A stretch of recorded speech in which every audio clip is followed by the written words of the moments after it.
அனைவருக்கும் வணக்கம். நான் உங்கள் ஜோதிடர் ரவிச்சந்திரன், திருச்சி மேட்டுப்பாளையத்தில் இருந்து. இந்த பதிவில் பார்த்தீங்கன்னா, நமக்கு வர பெரும்பாலான அப்பாயின்மெண்ட்டில் கேட்கக்கூடிய ஒரு முக்கியமான கேள்வி. சார், நாங்கள் சொல்கிற பொண்ணை எங்கள் பையன் கல்யாணம் பண்ணிக்குவானா? நாங்கள் சொல்கிற பையனை எங்கள் பொண்ணு கல்யாணம் பண்ணிக்குமா?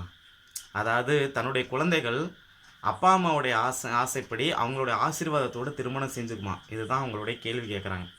இது பெரும்பாலான பேர் இந்த மாதிரி தான் கொஸ்டின்ஸ் கேட்குறாங்க.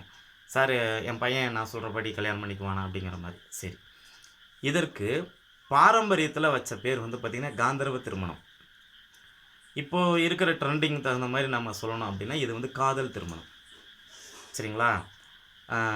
ஆசை காதல் கையில் சேர்ந்தால் வாழ்வே சொர்க்கமாகும்னு சொல்லி நம்மளுடைய பழனி பாரதி சார் எழுதி நம்மளுடைய விஜய் சார் பூவே உனக்காக படத்தில் அதை பாடியிருப்பார். இந்த ஆசை காதல் கையில் சேர்ந்த வாழ்க்கையை சொர்க்கமாகுங்கிறாங்க. காதலித்து சேர்ந்தவர்களுக்கு தான் அது தெரியும். புரியுதுங்களா? சரி, இந்த காதல் சம்மந்தப்பட்ட விஷயம் இப்போ நம்ம என்னன்னு பார்க்கலாம். அதாவது யாருக்கு காதல் திருமணம் நடக்கும், அதுதான் இந்த வீடியோ. சரி, பார்க்கலாம். பொதுவாக காலபுருஷனுக்கு 7ஆம் அதிபதினு சொல்லக்கூடிய கிரகம் சுக்கிரன். காதலுக்கான கிரகம், காதல் இளவரசன் அப்படிங்கிற சொல்கிற கிரகம் சுக்கிரனாக சொல்லப்பட்டாலும் நல்லா பார்த்தீங்கன்னா என்றும் இளமையாக இருக்கக்கூடிய கிரகம் பார்த்திங்கன்னா புதன் தான். அப்போது எந்த ஒரு ஜாதகத்தில் புதனும் சுக்கிரனும் 7ஆம் இடத்தில் ராகுவோடவோ அல்லது கேதுவோடவோ செவ்வாய் சனியின் தொடர்பில் இருக்கும் பொழுது நல்லா புரிஞ்சுக்கணும். லக்னத்திற்கு 7ஆம் இடத்துல ராகு இருக்கணும். அந்த ராகுவோட சுக்கிரனும் புதனும் இருக்கணும். இந்த சுக்கிரனும் புதனும் ராகுவோட ரொம்ப நெருங்கக்கூடாது, ரொம்ப விலகவும் கூடாது. ஏதாவது ஒரு தொடர்பில் செவ்வாயுடைய தொடர்போ சனியுடைய தொடர்போ இருந்துச்சுன்னா கம்பல்சரி இது 100% காதல் திருமணம் சொல்லிடலாம். ஆனால் இங்கேயும் ஒரு ரகசியம் இருக்குது. எல்லா வீடியோலையும் சொல்கிற மாதிரி லக்னாதிபதியின் வலுவை நாம் கணிக்க வேண்டும். அப்போ லக்னாதிபதி தானே அந்த காதல் திருமணத்துக்கு ஒரு மிகுந்த ஒரு உற்சாகமான ஒரு மனிதராக இருக்கிறாரு, அவரையும் நம்ம எடுக்கணுமில்ல. சரி, 10ஆம் பாவங்கிறது ஒரு கௌரவஸ்தானம். 10ஆம் இடத்தின் அதிபதி லக்னத்திற்கு கேந்திர திரிகோணத்தில் இருந்தாலோ லக்னாதிபதியோட தொடர்பு கொள்ளாமல் லக்னத்தோட தொடர்பு கொள்ளாமல் 10ஆம் இடத்துக்கு 6, 8, 12ஆம் பாவத்தில் இருந்தால் இவர்களுக்கு 100% காதல் திருமணம் நடந்தே தீரும். நல்லா புரிஞ்சுங்க. 10ஆம் இடம்தான் நமக்கு கௌரவஸ்தானம். ஓப்பனா உங்களுக்கு தெளிவாக சொல்லப்போனால் ஊரறிய திருமணம் நடக்கிறது பூராமே 10ஆம் இடம். இந்த லவ் மேரேஜுங்கிற போது என்ன பண்ணுறாங்க, ரிஜிஸ்டர் ஆஃபீஸ்லேயோ அல்லது நண்பர்களை வச்சு ஒரு கோயிலையோ திருமணம் செஞ்சு அவங்களுடைய வாழ்க்கை முறையை தொடங்குறாங்க. சரிங்களா? இந்த அமைப்பு பார்த்திங்க அப்படின்னா 7ஆம் இடத்துல ராகு தொடர்பு கொள்ளணும், 7ஆம் இடத்துல செவ்வாய் தொடர்பு கொள்ளணும், 7ஆம் இடத்துல சனியும் தொடர்பு கொள்ளணும், இந்த சுக்கிரனும் புதனும் மறைமுகமாக தொடர்பு கொள்ளணும். இதுதான் சார் ரூல்ஸ். இதுக்கு முன்னாடியெல்லாம் பார்த்தீங்கன்னா நாங்களாம் ஜோதிடத்தில் நான் ஒரு 25 வருஷத்துக்கு முன்னாடி 30 வருஷம் 1992 93 படிக்கும்போது எனக்கு அப்போ 14 13 வயசு. அப்போ காதல்னா என்னன்னு கூட எனக்கெல்லாம் தெரியாது. வையாசி பிறந்தாச்சி படத்தில் தான் நான் முதல்ல அந்த காதல்னால் என்ன, அந்த காதலிக்கிறவங்க பாடுற பாட்டெல்லாம் நான் அந்த படத்தில் தான் பார்த்துருக்கேன். அந்த வயசுலேருந்து ஒரு 3-4 வருஷம் பின்னாடி கழித்து பார்த்தீங்க அப்படின்னா எனக்கு என்ன அப்படின்னா, என்னுடைய காலம் சென்ற குருநாதர், என்னுடைய தகப்பனார் காதல் திருமணத்துக்கு ஒரு விதியை சொன்னார். அது அவரும் ஒரு புக்கில் படித்து தான் என்கிட்ட சொன்னார். 5ஆம் அதிபதியும் லக்னத்திற்கு 5ஆம் அதிபதியும் 7ஆம் அதிபதியும் ஒரே 2 பேரும் ஒன்றா கூடி 10ஆம் அதிபதி 10ஆம் இடத்துக்கு 6, 8, 12 இருந்தால் அவங்களுக்கு காதல் திருமணம் சொன்னார். நான் சொன்ன விதி இப்போ உங்களுக்கு நல்லா புரிஞ்சிருக்கும். இப்போ என்னுடைய தகப்பனார் எனக்கு சொல்லிக் கொடுத்த விதி இப்போ நல்லா புரிஞ்சிருக்கும். நல்லா பார்த்துங்க. 5ஆம் அதிபதியான கிரகமும் 7ஆம் அதிபதியான கிரகமும் ஜாதகத்தில் ஒன்றாக சேர்ந்து ஏதாவது ஒரு பாவத்தில் இருக்கணும். 10ஆம் அதிபதி 6, 8, 12 போகணும் 10ஆம் இடத்துக்கு.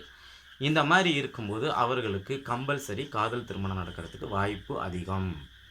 சரி, எல்லாருமே காதலிக்கிறாங்க சார், எல்லாத்துக்குமே காதல் சக்ஸஸ் வந்துடுதா? இல்லையே. எல்லாருக்கெல்லாம் காதல் சக்ஸஸ் ஆகலையே. இதில் பெரும்பாலான இதில் பார்த்திங்கன்னா மிதுன லக்னமும் மிதுன ராசியும் கன்னி லக்னமும் கன்னி ராசியும் காதலில் ஜெயிச்சிருவாங்க. கண்டிப்பாக ஜெயிச்சிருவாங்க சார், உறுதியாக ஜெயிச்சிருவாங்க. ஒரு 100 மிதுன லக்னம் மிதுன ராசி, 100 கன்னி லக்னம் கன்னி ராசினா 80% பேர் ஜெயிச்சிருவாங்க. அந்த 20% மற்ற கிரகங்களால் அவங்க தோற்கடிக்கப்படலாம், அதாவது தோல்வி அடையலாம். சரி, அதே மாதிரி தனுசு மீனராசி உபயராசிக்கு போனால் காதல் வரும் சார். இந்த உபயராசின்னு சொல்லக்கூடிய ராசியில் மீதி 2 ராசி தனுசு மீனம், இவங்களுக்கு ஒருத்தங்க மேலே ஒரு ஈர்ப்பு இருக்கும், அவங்கள விரும்புவாங்க. ஆனால் வீட்டில் சொன்னால் ஒத்துக்க மாட்டாங்கன்னு தெரிஞ்சு இவங்களே அந்த காதலை அதாவது இவங்களே அந்த காதலுக்கு ஒரு தடையாக இருந்துருவாங்க. அது வெளியில் சொல்ல மாட்டாங்க. அந்த மாதிரி ஒரு அமைப்பு இருக்கும். இதுலேயும் 30% தனுசு மீன ராசிக்காரங்க காதலில் ஜெயிச்சிருவாங்க. சரி, இந்த 4 ராசி தான் சார் பண்ணுமா, மீதி ராசிலாம் பண்ணாதான்? எல்லா ராசியுமே பண்ணும் சார். அதுக்கு தான் முன்னாடி ஒரு பாயிண்ட் வச்சேன். 5ஆம் அதிபதியான கிரகமும் 7ஆம் அதிபதியான கிரகமும் ஒன்று கூடி லக்னத்திற்கு ஏதாவது ஒரு ஸ்தானத்தில் இருந்து லக்னத்திற்கு 10ஆம் இடத்து அதிபதி 10ஆம் இடத்துக்கு 6, 8, 12 மறைஞ்சிருக்கும் போது அவர்கள் எந்த லக்னமாக இருந்தாலும் எந்த ராசியாக இருந்தாலும் அவங்களுக்கு காதல் திருமணம் நடக்கும். அதே மாதிரி இந்த துலாம் ராசி லக்னம் இவர்களுக்கும் காதலோட ஒரு கனெக்ஷன் உண்டு அப்படிங்கிற ஒரு விஷயம் சொல்லலாம். கடகராசி, அதனை அடுத்து ரிஷபராசி, இந்த ராசிக்காரங்களுக்கும் பார்த்திங்கன்னா திருமணம் காதல் திருமணம் நடக்கிறதுக்கு வாய்ப்பு அதிகமாக இருக்கும் அப்படின்னு சொல்லுவாங்க. என்ன தான் நம்ம சொன்னாலும் இந்த 12 லக்கணத்துக்கும் இப்போ நான் சொன்ன ஒரு விதியும், முதல்ல ஒரு விதி சொன்னேன் பார்த்தீங்களா, 7ஆம் இடத்தில் ராகு இருந்து அந்த 7ஆம் இடத்துலையே புதனும் சுக்கிரனும் இருந்து அந்த 7ஆம் இடத்துக்கு ஏதாவது ஒரு வகையில் செவ்வாய் சனி தொடர்பு பெற்றால் அவர்களுக்கு கம்பல்சரி காதல் திருமணம் நடந்துடும் அப்படின்னு சொல்லலாம். சரி சார், இதெல்லாம் எங்களுக்கு குழப்புதுங்க சார், ரொம்ப சிம்பிளாக சொல்லுங்கள் சார். நல்லா பார்த்துங்க, புதனின் தொடர்பு எங்கெங்கெல்லாம் வருதோ அங்கெல்லாம் காதல் உண்டு. நல்லா பார்த்துங்க, ஆயில்ய நட்சத்திரத்தில் கடகராசியில் ஒருத்தங்க பிறக்கிறாங்கன்னா அவங்க வம்சாவளியில் கண்டிப்பாக ஒரு காதல் திருமணம் இருக்குன்னு சொல்லுங்கள், 100% சரியாக வரும். அதே மாதிரி விருச்சிக ராசியில் கேட்ட நட்சத்திரத்தில் ஒரு குழந்தை பிறந்திருக்கு அப்படின்னா அவங்க வம்சாவளியில் 100% காதல் திருமணம் உண்டு சொல்லுங்கள், கரெக்டாக இருக்கும். மீனராசியில் ரேவதி நட்சத்திரம் இதே பாயிண்ட்டை சொல்லுங்கள், கண்டிப்பாக அந்த காதல் திருமணம் இருக்கக்கூடிய வீடாக அது இருக்கும் அப்படின்னு சொல்லுவாங்க.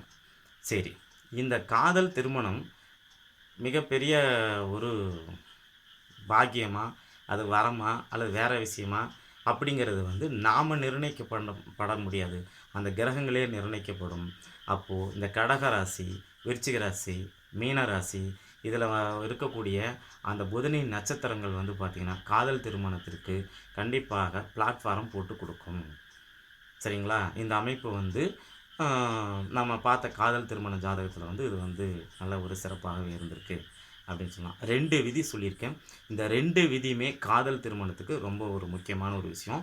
லக்னமும் லக்னாதிபதியும் வலிமையுடன் இருந்தால் காதல் திருமணத்தில் ஜெயிச்சு விடுவார். லக்னமும் லக்னாதிபதியும் கொஞ்சம் அப்படி இப்படின்னு இருந்தால் காதல் திருமணத்தில் தோன்றுவார். அப்பா அம்மா சொல்கிற பொண்ணை கல்யாணம் பண்ணிக்கிட்டோ அப்பா அம்மா சொல்கிற பையனை கல்யாணம் பண்ணிவிட்டு அவங்க வாழ்க்கை கண்டிப்பாக ஒரு சிறப்பான ஒரு வாழ்க்கையாக தான் இருக்கும் அப்படின்னு நம்ம ஒரு நிதர்சனமான ஒரு விஷயத்தை இங்கே கருத்து பதிவு படுறோம். ஏன்னா இது நம்மளுடைய ஆய்வின் அடிப்படையில் நம்ம சொல்லக்கூடிய ஒரு விஷயம். மூல நூல்களில் படிச்சுட்டு அப்படியே இங்கே மனப்பாடம் பண்ணி அப்படிலாம் அடிக்கிறதெல்லாம் கிடையாது. நீங்கள் என்னை மேடை பேச்சில் என்னை பேசியிருப்பீங்க. நான் பெரும்பாலான மேடையில் நோட்ஸ் இல்லாமல் தான் பேசியிருப்பேன், உங்களுக்கு நல்லாவே தெரியும். இப்போவும் அதே மாதிரி தான், என் கையில் நோட்ஸ் எல்லாம் எதுவுமே கிடையாது. பாருங்கள், என் பக்கத்தில் இருக்கிறது எங்கள் அப்பாவும் எங்கள் அம்மாவும் தான் இருக்காங்க. இவங்க தான் எனக்கு ஆசீர்வாதம் பண்ணுறாங்க. எதுவுமே கிடையாது, புரியுதுங்களா? அந்த வகையில் காதல் திருமணத்திற்கு நம்ம மேற்சொன்ன அமைப்புகள் தான் இருக்குது. அதனால் நீங்களே இந்த அமைப்புகளும் உங்களுடைய ஜாதகத்தில் இருக்கான்னு சொல்லி பார்த்துட்டு நீங்கள் ஒரு நல்ல முடிவு உங்களுக்கு தெளிவாக பிறந்திருக்கும் அப்படின்னு சொல்கிறேன். இந்த வீடியோ உங்களுக்கு பயனுள்ளதாக இருக்கும்னு சொல்லி நான் நம்புகிறேன். ஆன்லைன் அஸ்ட்ரோ திருச்சி டிவியை சப்ஸ்கிரைப் பண்ணுங்கள். அதில் இருக்கிற பெல் பட்டனை கிளிக் பண்ணுங்கள். ஆளுங்கிற பட்டனை போட்டு தொடர்ந்து நமக்கு ஆதரவு கொடுங்க. நன்றி, வணக்கம்.